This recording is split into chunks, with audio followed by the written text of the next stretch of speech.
Soeharto pernah mencoba, SBY melanjutkan, Jokowi mengulang, dan sekarang diteruskan lagi. Supaya bisa menghasilkan juga BBM dari kelapa sawit. Tapi anehnya, setiap proyek lumbung pangan di Indonesia hampir selalu mengikat, meninggalkan hutan yang hilang, tanah adat yang berubah, dan rakyat kecil yang perlahan tersingkir. Lalu muncul pertanyaan yang jauh lebih mengganggu. Kalau proyek ini benar-benar soal pangan, kenapa yang terus dibuka justru wilayah paling kaya sumber daya alam Indonesia? Mungkin film Pesta Babi bukan cuman sekedar membahas Papua, tapi sedang memperlihatkan pola lama yang terus diwariskan dari generasi ke generasi.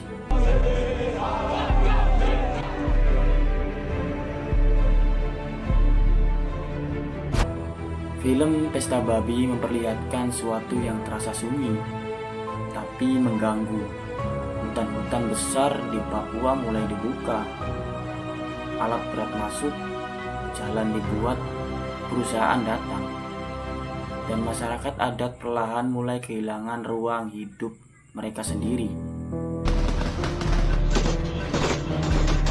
Semua dibungkus dengan satu kalimat terdengar mulia: ketahanan pangan nasional.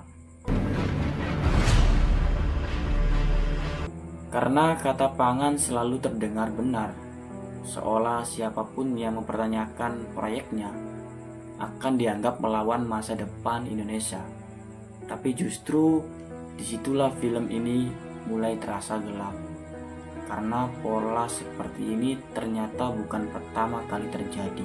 Saya tahu, kami kaget pagi-pagi kapal sudah ada. Di era Presiden Soeharto, Indonesia pernah punya proyek besar, 1 juta hektar lahan gambut di Kalimantan. Tujuannya sama, lumbung pangan nasional. Negara menggali kanal besar, hutan dikeringkan, lahan dibuka besar-besaran, tapi akhirnya gagal. Tanah rusak, ekosistem hancur, kebakaran hutan mulai menjadi bencana tahunan. Dan yang paling ironis, alam yang dihancurkan bahkan tidak berhasil memberi hasil sesuai janji awal. Jadi pelabuhan kami. Lalu masuk era SBY, muncul proyek MIFEE di Merauke. Target lebih besar lagi. Papua mulai dibuka untuk sawit, pangan, energi, dan industri. Ini hak kami di sini, hak dusun kami.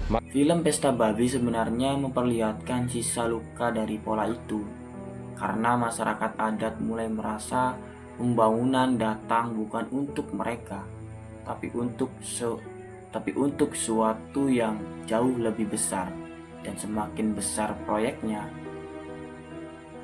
semakin kecil ruang hidup mereka tersisa. Segera swasembada pangan dalam waktu yang Masuk era Jokowi, food estate kembali dibicarakan besar-besaran. Lokasi bahkan kembali ke Kalimantan, Sumatera, dan Papua. Negara kembali membawa narasi swasembada pangan. Tapi kritik mulai muncul lagi karena lahan yang dibuka tidak cocok, mudah rusak, dan sering gagal panen. saya telah mencanangkan bahwa Indonesia harus. Namun proyek tetap berjalan, dan di titik inilah film Pesta Babi mulai terasa seperti bukan sekedar dokumenter, tapi seperti alarm tentang pola pembangunan yang terus berulang. Sesingkat-singkatnya. Dan mungkin bagian paling gelap dari semua ini bukan soal gagal atau berhasil panennya, tapi soal Papua pun harus ditanam kelapa sawit. siapa yang akhirnya menguasai tanah setelah hutan dibuka. Karena setelah wilayah adat berubah menjadi kawasan industri, akan jauh lebih mudah bagi perusahaan, investasi besar, dan kepentingan ekonomi lain masuk lebih dalam. Hari ini pangan, besok sawit, lusa tambang.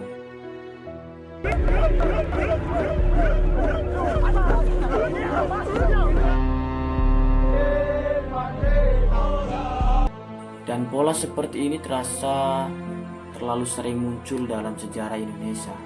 Bapak Presiden sudah menyetujui untuk direncanakan mandatori 10% etanol.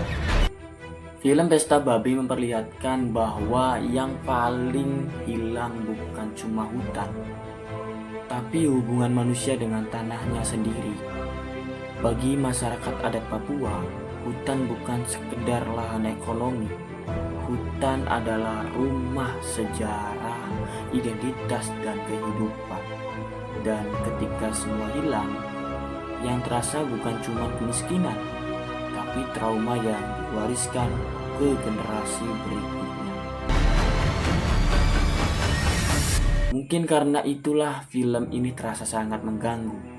Karena semakin kita melihat sejarah, semakin terlihat bahwa pola pembangunan di Indonesia sering datang dengan wajah yang berbeda, tapi meninggalkan luka yang hampir sama. Dan pertanyaannya sekarang bukan lagi apakah food estate akan berhasil, tapi berapa banyak hutan dan ruang hidup yang harus hilang sebelum negara benar-benar belajar dari sejarah. Menurut kalian, apakah proyek pangan seperti ini benar-benar solusi bagi masa depan Indonesia? Atau kita sebenarnya sedang melihat pola lama yang terus diulang dengan nama baru? Ini Papua loh, tanah yang sejak lama dikenal menyimpan emas, nikel, kayu, dan sumber daya besar lainnya. Jadi wajar kalau mulai muncul pertanyaan, apakah proyek pangan ini benar-benar hanya soal pangan